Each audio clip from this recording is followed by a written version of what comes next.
Eto guys, meron ditong tubig or fig tree na, di ba, lagi ko napapanood sa sa online, sa social media na kinakain.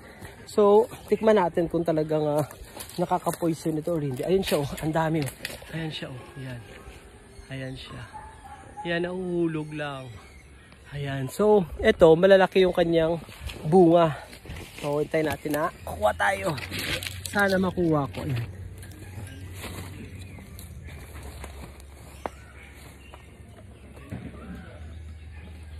Oops!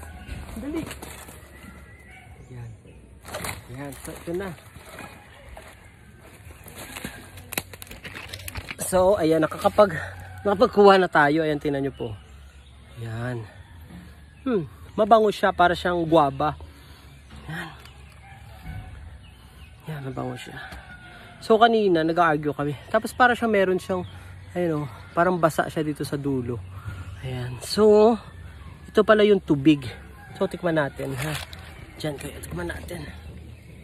Ayan, so ito siya. Ayan, so juicy siya. Ayan o, juicy. Ayan, tinan nyo na tumutulo pa siya, juicy siya. So, titikman natin. Ayan, so, juicy siya. So, ayan o. Alam niyo, masarap siya. Para siyang guava, no? Para siyang guava. Tapos yung ano niya, yung kanyang buto, para siyang pag kumakain ka pag kinakain mo yung mga buto ng bayabas, yun parang crunchy siya. Yan, pero maliliit lang. Masarap. Yung lasa niya talaga guava. Yan, so yun siya, you know. Ito naman, pag nahinog siya, dilaw. Pero kasi iba mga red eh. So, ayan.